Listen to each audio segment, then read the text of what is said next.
I'm always smile. I'm happy, man. I'm blessed that I play in a fantastic club. I have a fantastic family. I have 4 kids. I'm healthy. I have everything.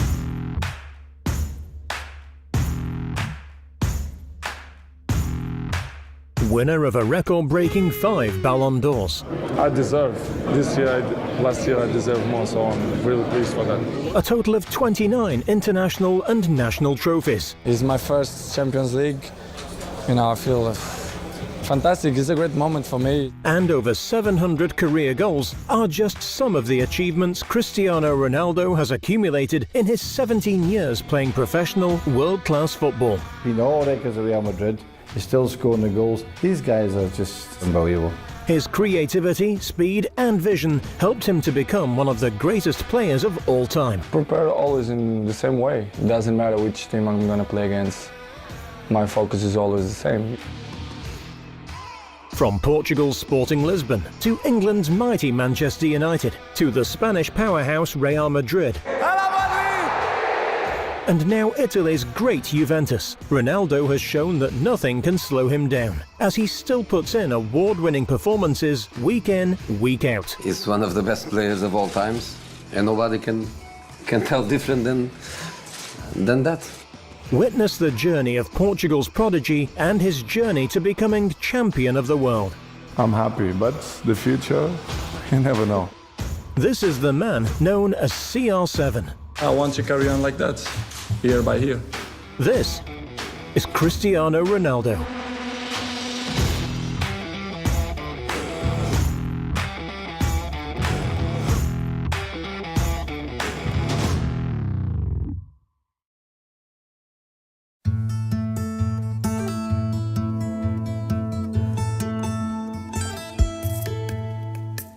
Born on the 5th of February 1985, Cristiano Ronaldo dos Santos Aveiro was the youngest of 4. His mother was a cook, and his father was a municipal gardener.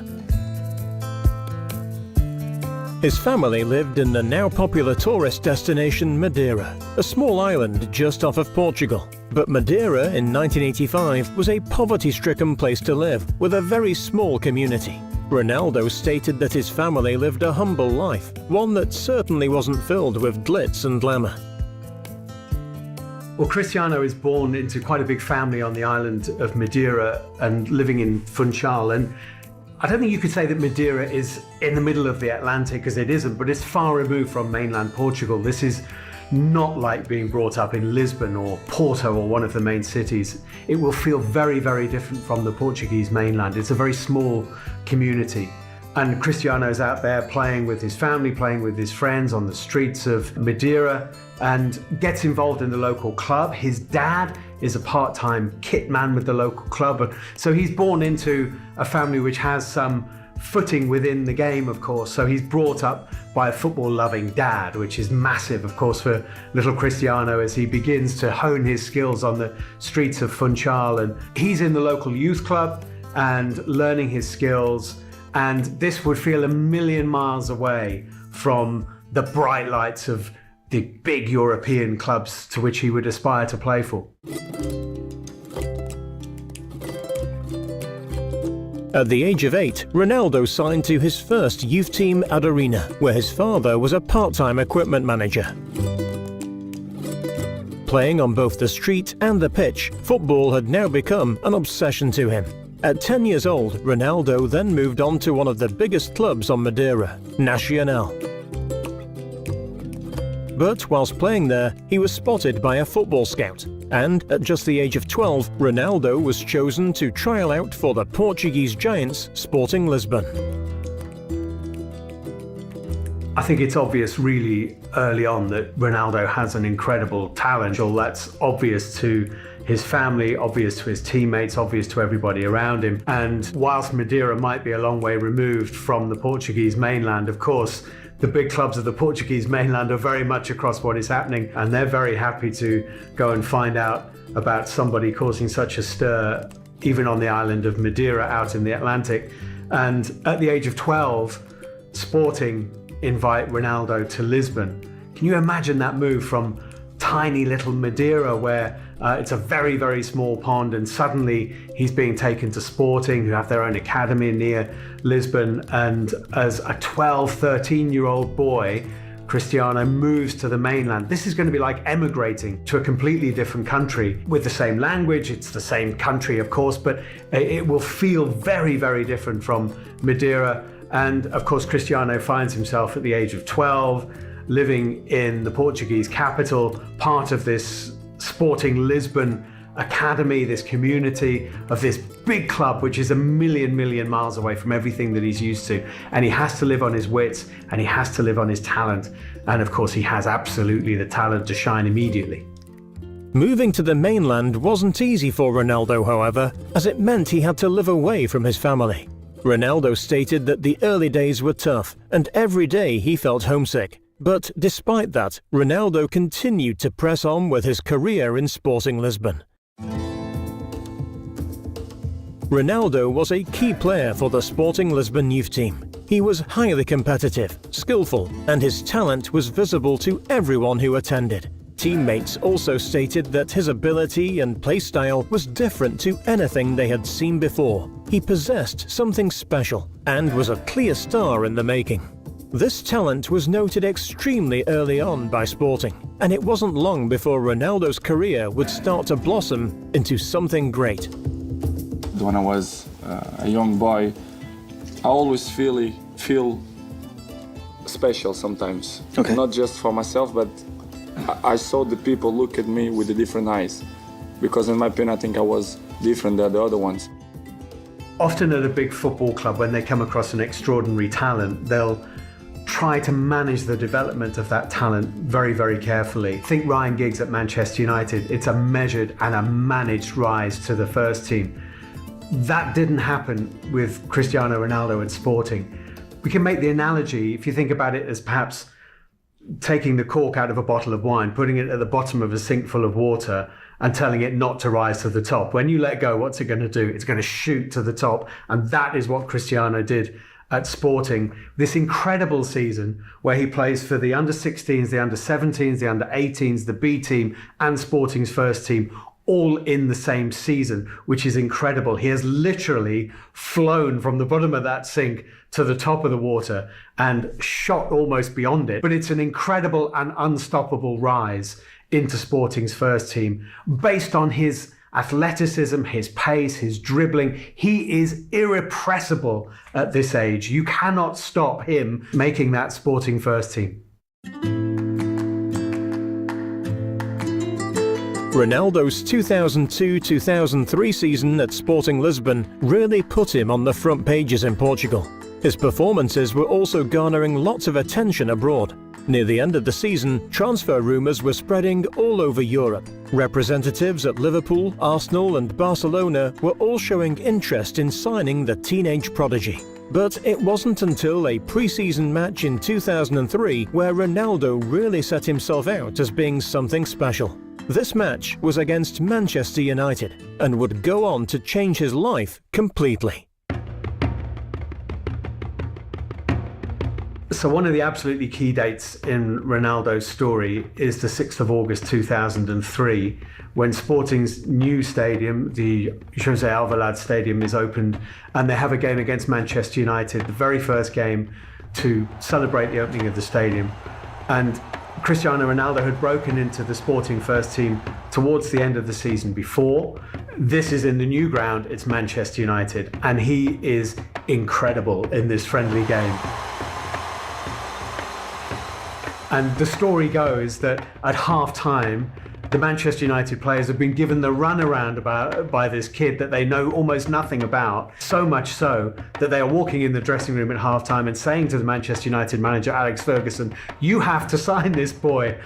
John O'Shea, experienced Manchester United defender, was twisted inside out in the first 45 minutes by Ronaldo. An extraordinary performance. And the story goes that Alex Ferguson got onto the United kit man, told him to find Peter Kenyon, the chief executive of the club, and to immediately begin negotiations with Sporting during the second half to make sure that Manchester United can sign this kid before anybody else did. Actually, Ronaldo had already touted himself a little bit towards Liverpool. He'd said what a thrill, what an honour it would be to be involved in such a club of such tradition. Arsenal had met with his agent, but Alex Ferguson, on the say-so of his players, made sure that in the second 45 minutes of this exhibition match, that they pretty much had Ronaldo by the time the final whistle went. Sir Alex Ferguson said, Cristiano, I want that you're coming from Manchester United, you're going to play 50% of the games. Make me feel comfortable. And I say, wow, with 18 years old to play 50% of the games, for me it's unbelievable. This is why I take that decision because, of course, George helped me to take that decision. And of course, the last word of Sir Alex Ferguson was the key to sign for Manchester United.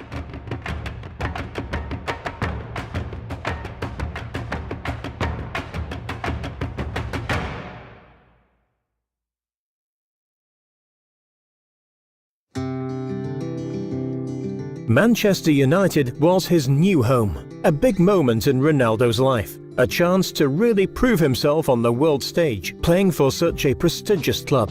By joining the club, Ronaldo was handed the number 7 shirt, a shirt number that had been worn by iconic United stars such as David Beckham, George Best and Eric Cantona. The pressure was on, and at only 18 years of age, a lot was expected from the teenager.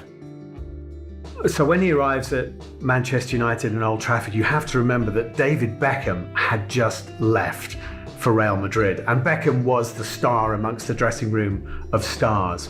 So Manchester United is missing one of its constellation, the biggest planet, if you like, in its constellation. Now, we now know, of course, that Ronaldo came in and eclipsed even what David Beckham did at Old Trafford. But at the time, he comes in as this skinny, scrawny teenager, the most expensive teenager ever in English football, around £12.5 million. And what does Ronaldo do? He puts on David Beckham's number 7 shirt. And that tells you an awful lot about Cristiano Ronaldo. Even at that age, he is willing to pull on the number 7 shirt, which not only Beckham had worn, of course, but if you go back, Eric Cantona had worn that shirt. This is the iconic shirt at Old Trafford. And the first thing Ronaldo does is accept that number. That takes some confidence. On the 16th of August 2003, Cristiano Ronaldo made his debut for Manchester United, playing against Bolton at home. In the 60th minute, he came on to a standing ovation, replacing Nicky Butt. Fans throughout the later part of the game were chanting Ronaldo's name as he brought a newfound energy to the team. So I think United's plan with Ronaldo was to probably try and introduce him gently into the English league. This is a new country, he's mastering a new language brilliantly. And I think that was Alex Ferguson's plan, to try and treat him in much the same way as he had with Ryan Giggs, to use him sparingly. But again, you just can't do that with Ronaldo. George Best said that Ronaldo's debut for Manchester United was one of the most exciting he'd ever seen. When George Best says that about an emerging player, then everybody will obviously sit up and take notice. Manchester United went on to win the game 4-0, and although Ronaldo didn't get his name on the score sheet, he did help get the ball forward multiple times thanks to his brilliant dribbling skills and his speed. He did, however, help set up United's second goal. So by this time, Ronaldo's trademark abilities are beginning to come to the fore, and they're obviously his physique, which he's worked on throughout his career. He has this incredible strength, unbelievably quick feet. He has feet like a conjurer's hands. His change of pace is incredible. His top speed is unbelievable. He is now eclipsing what Ryan Giggs did on the left wing for Manchester United. Cristiano Ronaldo is doing and more on the right-hand side. His skill set is unbelievable, and he is literally embarrassing some of the best defenders in the Premier League week after week with tricks and skills and pace and strength which they just have not seen before, they've not experienced before, and they cannot live with. Very quickly, Cristiano Ronaldo is one of the best players in the new league. Ronaldo's first season at Manchester United really got his name in the headlines, despite the fact he was only playing 50% of the matches. But after only 3 months in the first team, Ronaldo got his first goal against Portsmouth. The goal was scored from a phenomenal free kick, sailing past the goalkeeper and finding itself into the top right corner of the net. Not only had Ronaldo shown he was a great all-round player, he had also showed off how precise he was at taking free kicks. It is Ronaldo, and it's in!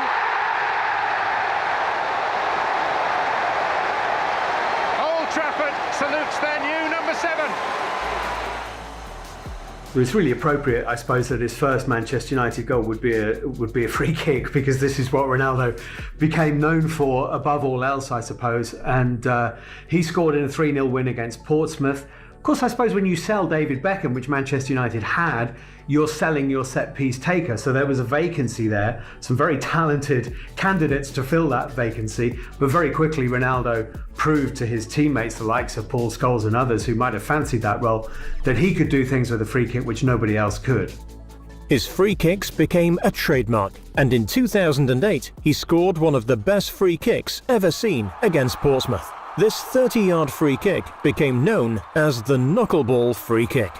One of the greatest Ronaldo set pieces for Manchester United would have to be one against Portsmouth at Old Trafford in the 2007-8 season, when David James, very highly respected Portsmouth and England goalkeeper, is completely bamboozled by what Sir Alex Ferguson described, I think, as the greatest free kick goal he'd ever seen.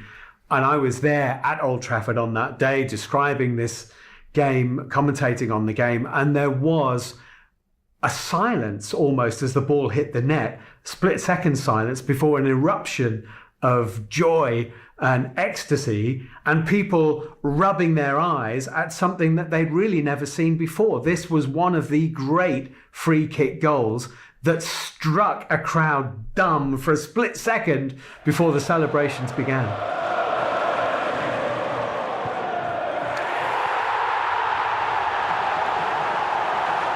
Prior to Ronaldo, I don't think anybody in England had ever seen anybody care where the valve of the football was before they struck it, or strike that pose, which is now literally turned into a statue on the island of Madeira as he stands with his arms like this and addressing the ball in a way almost like a golfer addresses the ball on a tee. No one had ever seen any of this stuff before.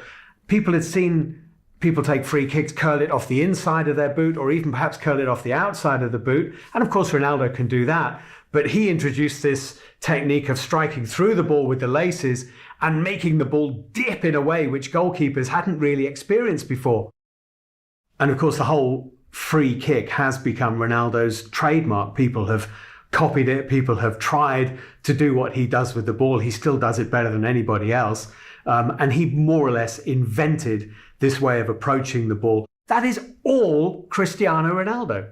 Ronaldo amazingly ended his first season in the Premier League an FA Cup winner, beating off Millwall in the final. Ronaldo helped score the opening goal, which inspired the team to victory. At just the age of 18, Ronaldo was a key player for United, and he had also won his first trophy in England.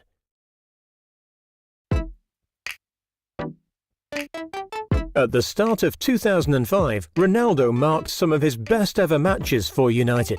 In their game against Aston Villa, Ronaldo went on to produce a goal and an assist, dramatically changing the energy of the team and helping them to go on to win 3-1 at home.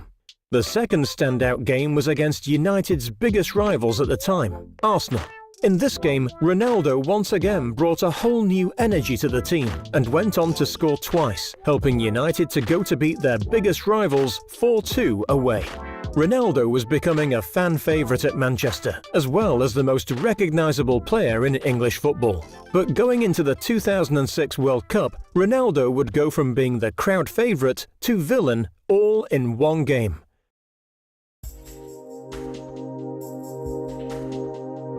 So when the 2006 World Cup began, obviously Cristiano Ronaldo is feted across England and now across Europe as one of the greatest players in the world, and there's huge anticipation about what he might do at the World Cup. And of course this enormous clash between England and Portugal in the quarter-final. Ronaldo against Rooney, his Manchester United teammate, and the two continents collide in an almost inevitable and certainly unforgettable way. So Rooney, who's always had a bit of a short fuse, ended up fouling and treading on Ricardo Carvalho, the Portuguese defender, and he was obviously in trouble. And Ronaldo is immediately on the referee's case and trying to basically get his club teammate sent off. Ronaldo's not stupid. He knows that England without Rooney are a much different prospect from England with Rooney, and greatly increases Portugal's chances of going through. And even though the referee later said that Rooney was sent off for the foul and nothing more, it did appear that Ronaldo, leading this campaign of his Portuguese teammates in the referee's ear, swayed the referee to send Rooney off. And then the wink, which no one can forget, which is caught on camera. Cristiano Ronaldo, as Rooney is red carded and is trudging off the pitch, winks at the Portuguese dugout, and every Englishman and woman is absolutely convinced that Cristiano Ronaldo has just got Wayne Rooney sent off. I mean, inevitably this led to massive questions about could Ronaldo and Rooney play together anymore at Old Trafford. It seemed as though this might become a kind of burning feud within the Old Trafford dressing room. Certainly, it massively affected the way that English fans responded to Ronaldo. And suddenly there was an antagonism towards him which there hadn't been before. Even supporters of opposition clubs begrudgingly accepted that this was a great player that they were watching, and probably quite liked watching him play, even though he was devastating their teams. Suddenly, everywhere Ronaldo went, he was getting booed. Even some Manchester United fans seemed to have turned against him.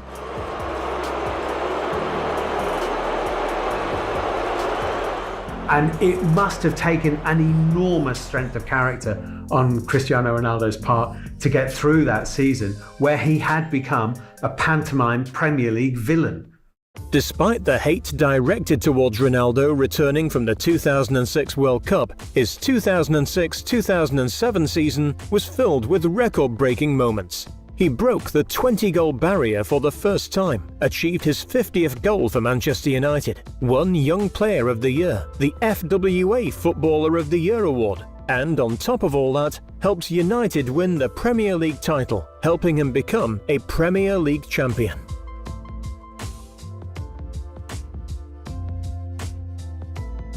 At the end of 2007, because of his fantastic track record at United, Ronaldo was put up for FIFA World Player of the Year against Kaká and Lionel Messi. He was also up for his first Ballon d'Or trophy alongside this, but unfortunately came as a runner-up to Kaká and third place in the FIFA World Player of the Year. Despite this fact, at the age of just 23, Ronaldo had become one of the best players in the world. But things were to only get better for Ronaldo in 2008. If you had to try and find a golden season for Ronaldo at Old Trafford, it would probably be the 2007-2008 season, which ironically started pretty much with him getting sent off against Portsmouth for headbutting an opponent and serving a 3-match ban. But from then on, it was spectacular. Once he came back from that ban, his first goal of the season is back in Lisbon against Sporting, his first club in the Champions League. And from then on, he scores pretty much week in, week out. 42 goals that season for Manchester United, his first hat-trick for the club. He breaks records left, right and centre, but also in this spectacular campaign where we're seeing this player just improve even more. There are the first whispers about Real Madrid. Ronaldo was breaking records left, right and centre. He continued to be a talking point all over Europe and was easily regarded as one of the best players Manchester United had ever seen. The only thing left for Manchester United in the 2007-2008 season was to win the Champions League.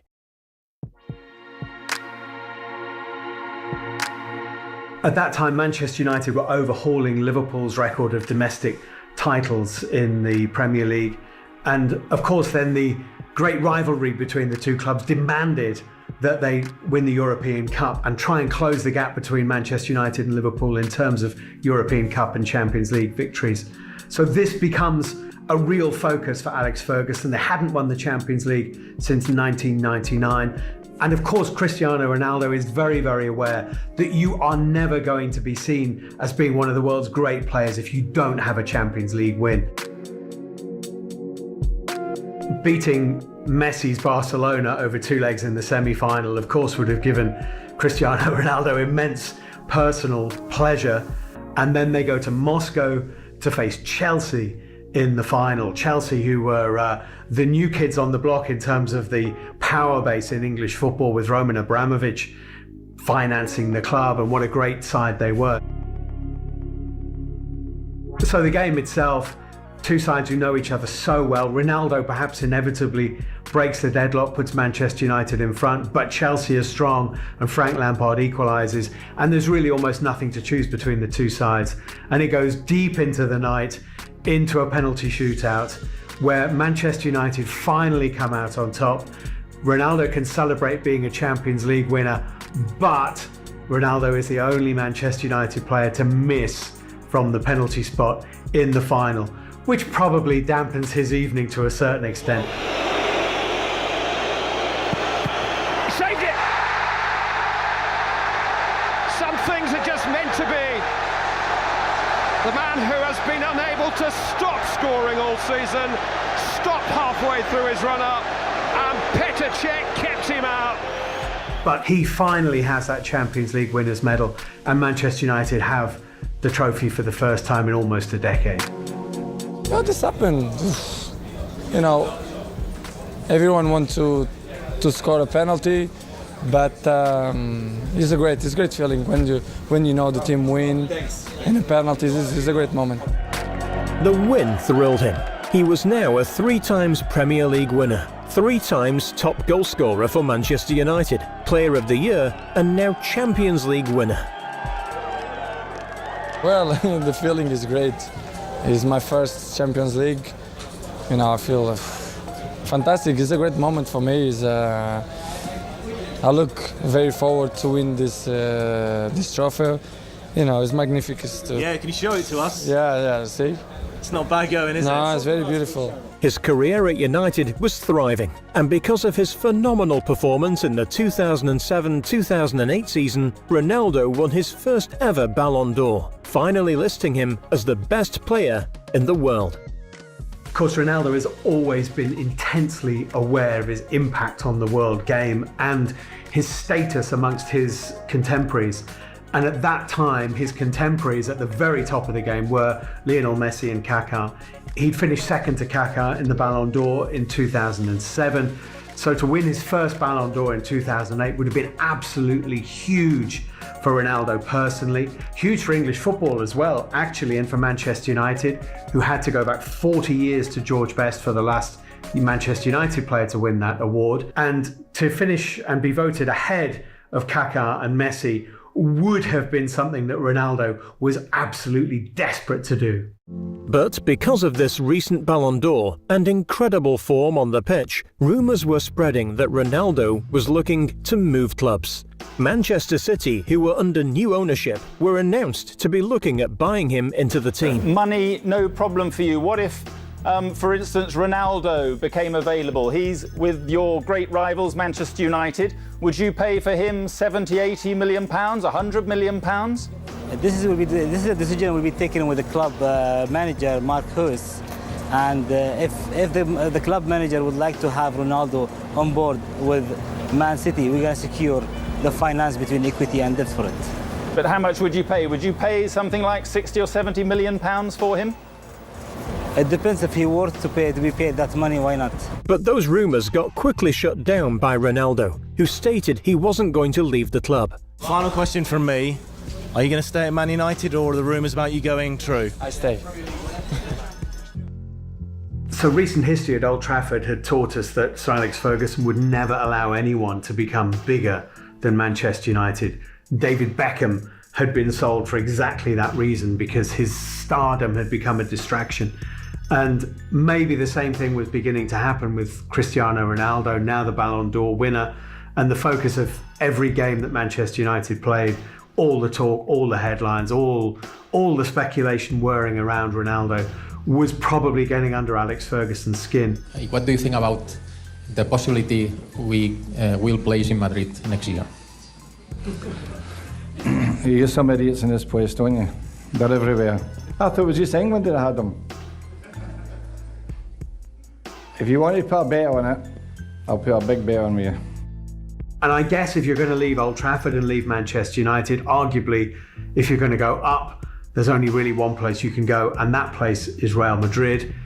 and the lure of it was too big for Ronaldo not to be interested. Senor Calderon, you did say that you were quite aggressive in your pursuit of Cristiano Ronaldo. You say you're not after him anymore. Can you assure the Manchester United fans when the transfer window opens again, you won't go after him? No, what I said is that Cristiano Ronaldo decided to stay at Manchester United. Manchester United decided not to sell the player, and that's all. We can't do anything in that sense. It's like our players. Many of our players are wanted for another clubs, but they don't want to leave, and we don't want to sell. There is no matter to talk about. You don't want him anymore? Well, we want any good player in the world, like Manchester. They would like any player, not only from Real Madrid, but from all over the world. But I think it's a matter that must be dealt between the club and the player. In 2009, the rumours became true. For a grand total of £80 million, Ronaldo was set the move to Real Madrid, becoming, at the time, the highest purchased player in football history. The move made headlines all over the world, and Ronaldo himself seemed delighted with the move and relished the idea of playing for the 31-time winners of La Liga. 1, 2, 3. So obviously, reluctantly, Manchester United cannot ignore the fact that Cristiano wants to go to Madrid and wants to play for Real Madrid. And again, much like they did with David Beckham, they accept the inevitable and get as much money out of it as they possibly can. £80 million is a new world record transfer fee, and I think establishes Ronaldo as possibly the greatest player in the world, now definitely the most expensive player in the world. But more importantly than that, it's a power shift in European football away from England to Spain. Now La Liga can boast Barcelona with Messi and Real Madrid with Ronaldo, and England has lost its place as the very top league in European football. Estou muy feliz por ser el jugador más caro de la historia del fútbol. Me da un cierto orgullo. Y bueno, yo voy a tentar demostrarlo que pagaron el dinero cierto por mí.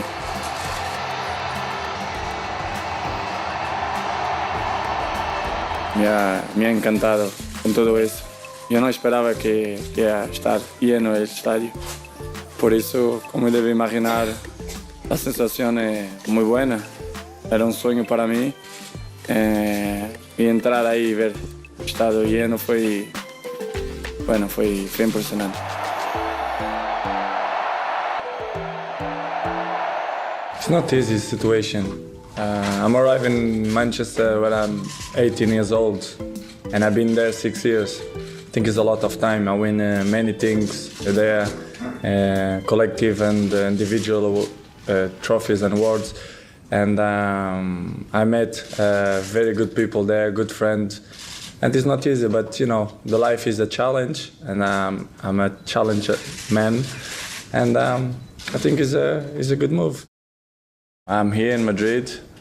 I'm training with the best players in the world, and I don't care about the other teams. I try to focus in Madrid, to be a good trainings, to build up my form, and to do my best when I start the season.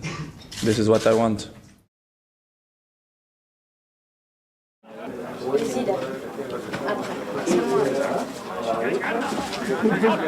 I always grow up season by season, and I'm here in Madrid to compete with the best players, so I'm always improve myself. I'm very, very happy to be here, to be with these players, to be with this coach, because for me it's amazing. I always learn something, and I want to carry on like that, year by year.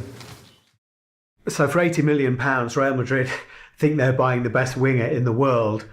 Very quickly it becomes evident that they've bought the best centre forward in the world, because Ronaldo, from his base of scoring ridiculous number of goals for Manchester United from the wing, ends up scoring even more goals for Real Madrid as a centre forward. And one of the things we begin to see, which perhaps we hadn't seen so much in the red and white of Manchester United, is that Ronaldo is also an incredible header of a ball. Set pieces, pace, goal scoring, heading. The guy literally shows that at Real Madrid he has absolutely everything. There is nothing in the white of Real Madrid that Ronaldo cannot do. whilst Ronaldo still performed to the best of his ability, garnering over 33 season goals. His first season ended trophyless. No Ballon d'Or, no La Liga trophy, and no Champions League trophy, losing all three to Barcelona and their golden boy, Lionel Messi. Going into the 2010-2011 season, however, Ronaldo went back to his Ballon d'Or winning form. He also went back to holding the number 7 shirt after the departure of Raúl at the end of last season. Real Madrid certainly felt like Ronaldo's new home, and because of the move, it helped him to develop his skills in all aspects of the game. Prepare always in the same way. Doesn't matter which team I'm gonna play against. My focus is always the same, Maybe to play against the biggest team, my adrenaline is go up a little bit, but is the same. In my head, my mentality is always focused, is always concentrate to do my best. So very, very occasionally, there might be a player in the world who averages something like a goal a game. Well, Ronaldo exceeded that.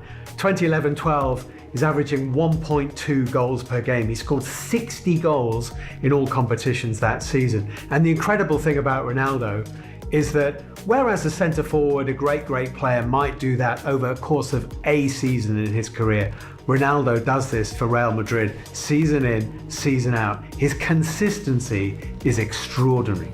He was not only developing when it came to his skills, but his attitude during games also seemed to be changing. A younger Ronaldo was sometimes prone to do things which might get him sent off, things which might look a little bit stupid. He got red cards, he sometimes took tumbles that didn't look necessary. But by the time he is leading Real Madrid and leading Portugal, he's embraced the responsibility that comes with that. He's not only one of the world's great footballers, perhaps the world's greatest footballer, he's like Roger Federer, one of the world's great sportsmen. People around the world look up to him, whether they're really football fans or not, and he's known across the world. And Cristiano Ronaldo absolutely embraces that. No estoy preocupado, la verdad es que eso pasa-me completamente ao lado. No quero hablar de árbitros, de Barcelona, de missões impossíveis, 4, 5, 6, isso não, a mim me dá igual. O mais importante é que temos partido amanhã e se ganamos, seguimos, e se perdemos, vamos para casa. Estou muito ilusionado que vamos ganhar, vamos fazer grande partido e vamos ganhar. In the season of 2012-2013, Real Madrid made it to the semi-final of the Champions League. They faced Manchester United, Ronaldo's first time facing his older club. Obviously, Ronaldo had gone back and played and scored at Sporting as a Manchester United player, and it was inevitable that sooner or later Real Madrid would face Manchester United. Ronaldo would have to go up against Alex Ferguson, who he had such great respect for, and play at Old Trafford in the white of Real Madrid. And that happened in the spring of 2013. It's the Champions League, it's the round of 16. Real Madrid won, Manchester United won in the Bernabeu. Ronaldo scored, of course. And in the second leg at Old Trafford, a highly controversial game in which Manchester United were very, very unhappy with the referee. And who scores the winning goal for Real Madrid? Cristiano Ronaldo. Won't celebrate in front of the Manchester United supporters, which I think won him a certain amount of respect, but he made sure that his team won. Clever flick, Higuain drives it across and Real Madrid are in front and Cristiano Ronaldo is back. No celebration. Despite the great results for Real Madrid, the game was a true display of Ronaldo's sportsmanship and sensitivity to his old club. In 2014, Real Madrid went on to win 2-0 at the UEFA Super Cup against Sevilla.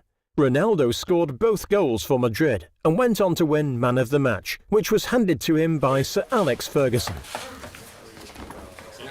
Big game like that, it's always difficult to choose a man of the match. So many good players on the field, but Cristiano tonight made it easy for me.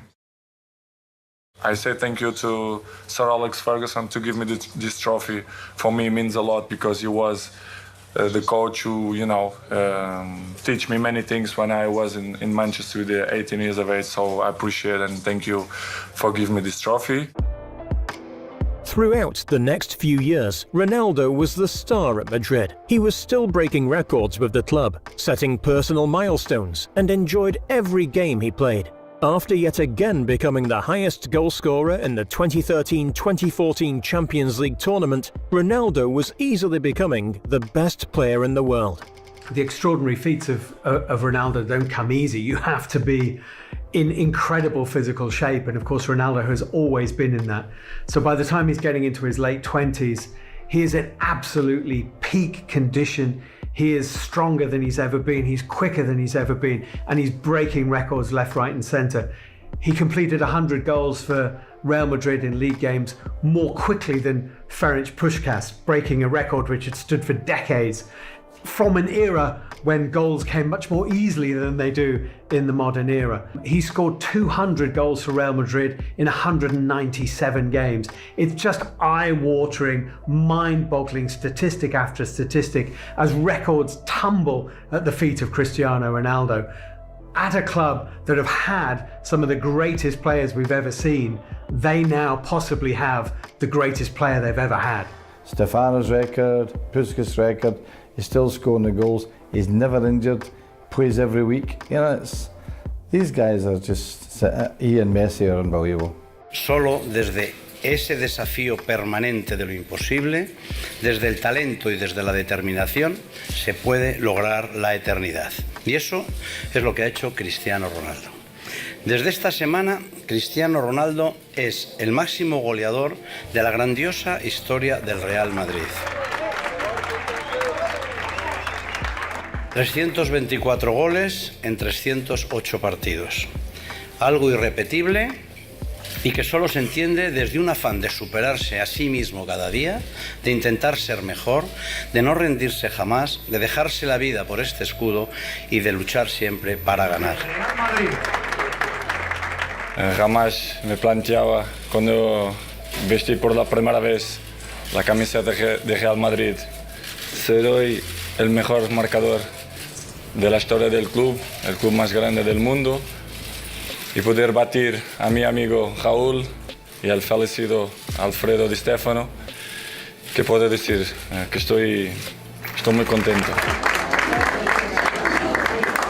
Desde Pellegrini, que fue el primero aquí en el Real Madrid, hasta Mourinho, Ancelotti y ahora Benítez, agradecer a ellos también porque me ayudan siempre en mi carrera. But alongside his time at Real Madrid, he was also the star player for Portugal going into the World Cups and the Euros. He was given the role of captain during his best season at Manchester United and was certainly seen as a role model for all the players. Going into the 2016 Euros, Ronaldo's role in the squad helped them get all the way to the final, facing France. But this would not be an easy game for Ronaldo and would in fact be one of the most tense games he'd ever experience. So as a really, really young player, Ronaldo had been part of Portugal's 2004 European Championship squad when they lost the final on home turf. In 2012, they reached the semi-final, and this became a black mark against Ronaldo in his international career. In the semi-final in Donetsk, they go to a penalty shootout against Spain, and Ronaldo puts himself down to take the last penalty, but because his teammates miss, Portugal never get to take a last penalty. They've lost the shootout to Spain before Ronaldo even takes one. Fabregas. Fine margins see Spain into the final again as they look to become the first team to ever defend this trophy. So having had big disappointments in an international jersey, we get to Euro 2016 and Portugal reach the final against France, and this everybody believes is going to be the moment that Ronaldo can shine with his country on the big stage and win a trophy for Portugal for the first time with him involved, and he gets injured early in the game. You did read the signs right, Alan. He's worked so hard, waited so long to get to this point, to a major final with his country, and when it happens, it only lasts a few minutes, really. But Ronaldo, you feel, has always wanted to be the guy who's running the show, and he practically ends up coaching the team. He almost takes over the manager's mantle on the touchline and guides them to this victory over France in the final. And incredibly, without Cristiano Ronaldo on the pitch, but with him guiding them from the dugout, Portugal end up being champions of Europe. It's the dream, but not in the way anybody could have envisaged it. But it's the greatest night in Portugal's football history for Cristiano Ronaldo. From tears to cheers and more tears this time of joy. Their first major trophy against all the odds. Thanks to Portugal's all-round performance during the tournament, Ronaldo also went on to win the Silver Boot, achieving 3 goals and 3 assists in the tournament. A truly monumental moment for Ronaldo, as he had not only added another trophy to the collection, but he had also helped his country become the best team in the whole of Europe.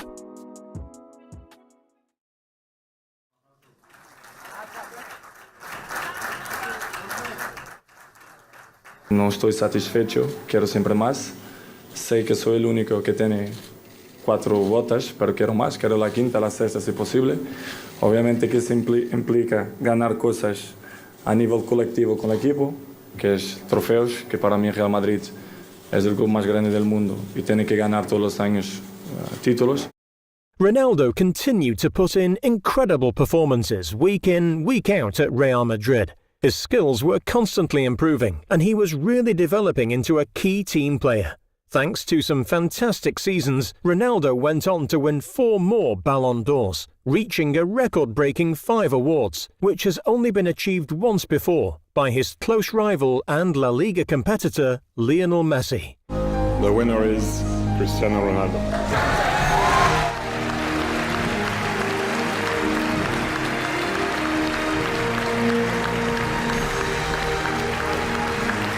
The beginning, when they mentioned the name, the heart started to beat fast and adrenaline.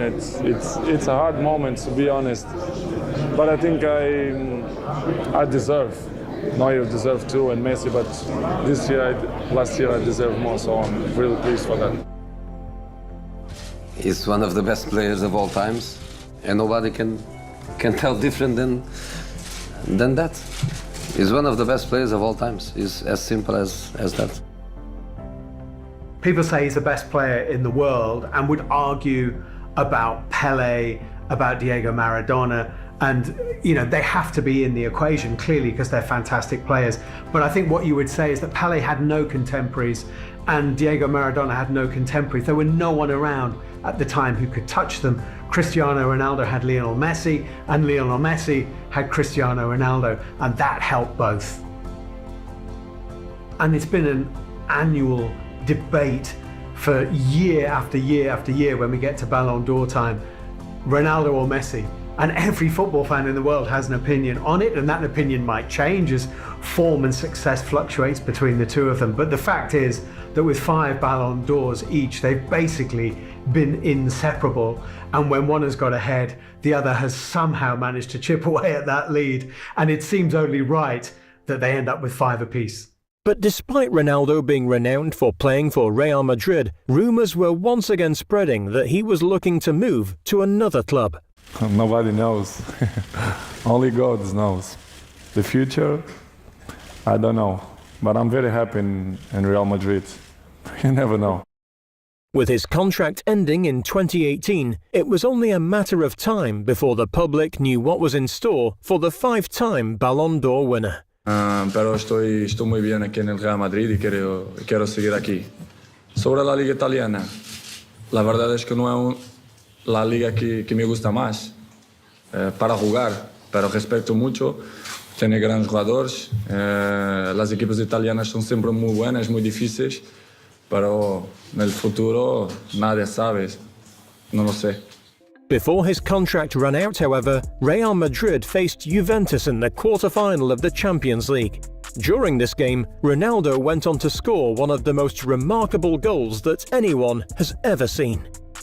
A showreel of Ronaldo's best goals would just go on and on and on forever, but there is one goal which probably stands out above all others, and that comes in Turin against Juventus in the 2018 Champions League quarter-final. And Andrea Barzagli, the great Italian Juventus defender, described this as a PlayStation goal. It's an explosive overhead kick, which is a conglomeration of unbelievable athleticism with incredible anticipation and just sheer guile and audacity. And then Ronaldo! What a goal by Cristiano Ronaldo! Sensational! The greatest marksman in the history of the Champions League with an absolute beauty! Very few players would even imagine scoring it.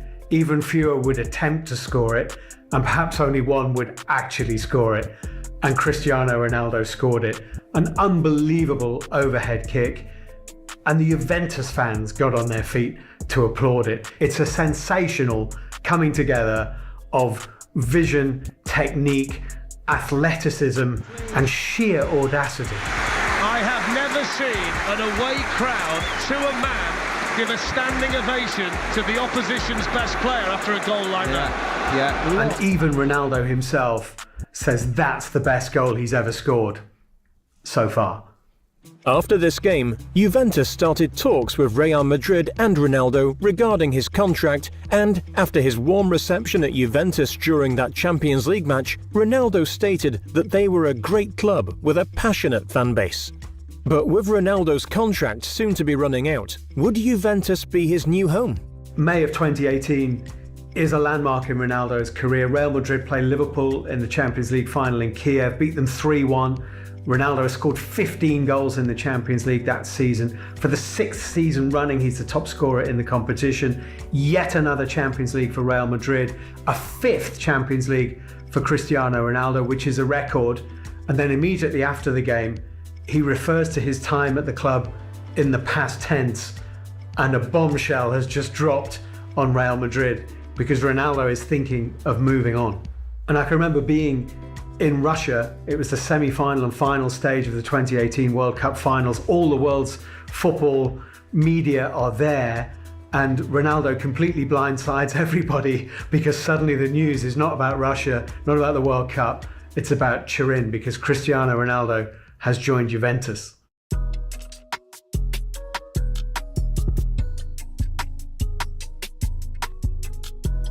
Whatever the motivation for moving from Real Madrid to Juventus, it means that Ronaldo can set new records. He becomes a record transfer for Italy. He becomes a record transfer for a player who's over 30. He's 33 now, Ronaldo, but still in incredible shape, of course.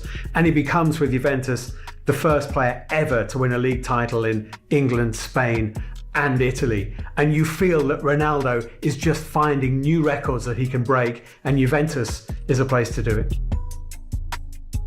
Unfortunately for Ronaldo, his first Champions League performance with Juventus was tainted by a controversial sending off.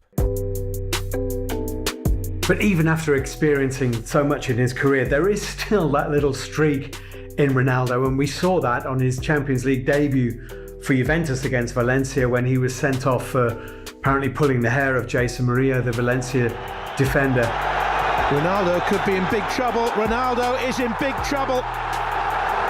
This is the Champions League. Headline being written. Ronaldo's first return to Spain since leaving Real Madrid sees the European Champions League record scorer sent off. And Ronaldo was absolutely devastated and left the pitch in tears.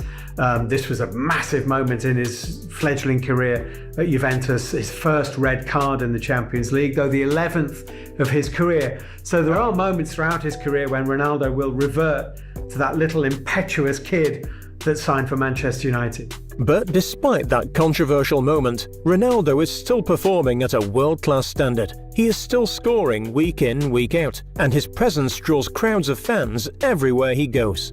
In November 2019, Ronaldo scored yet another hat-trick for Portugal in the 2020 European qualifiers. Yet another hat-trick to add to his list of achievements for club and country. Paciencia wants the ball, so does Cristiano Ronaldo, and he's got the hat-trick. It was inevitable. The star man makes the headlines again.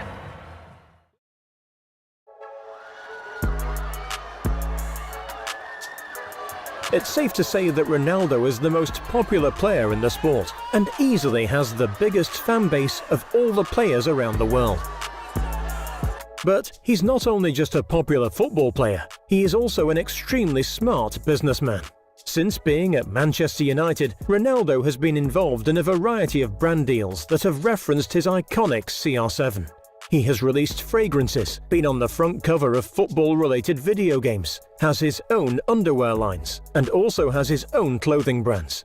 Por este perfume, ¿a qué huele Cristiano Ronaldo? Bueno, yo intento siempre oler bien. Y esta es una prueba. El tercero, que es una fragancia que tiene un olor muy suave, muy mío. Así que, como puedes imaginar, soy muy contento y el olor es fenomenal. No sé si has probado, pero Sí, me he echado. a mí me encanta un montón. And he's become more than a footballer over 2 decades. He's become almost literally a trademark with that pose that he has before he strikes a free kick, with the CR7 brand, with the museum on his home island of Madeira, and everything else that surrounds Ronaldo. And he's embraced it. He's a showman and he's an arch businessman, and he absolutely understands his own place in the superstardom of the world. ¿Por qué decidiste invertir en este proyecto de Bueno, como toda na vida, oportunidades, são projetos que me identifico plenamente, é uma área de saúde que me identifico também, assim que tinha todos os ingredientes para poder abrir lá y obviamente con mi parceiro también, que es una persona que me asocié muy bien, me ha gustado mucho, es una persona que también tiene una visión global, así que contento por hacer parcería con él. But on top of that, he also gives a lot back to less fortunate communities. Since 2014, Ronaldo has been working alongside Save the Children, helping children all over the world who have been involved in wars or are seriously ill. He also became an ambassador for the organization and continues to campaign for them on a regular basis.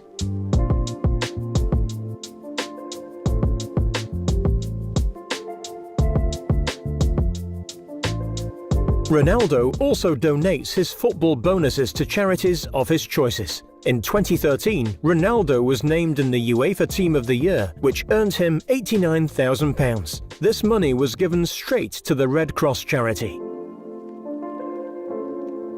He also went on to win a bonus of £450,000, which he donated to Save the Children, UNICEF and World Vision, 3 charities in which he is an ambassador of. They cannot chase after you if you can pass through these 20 kids. All right? Give it a try. Let's go!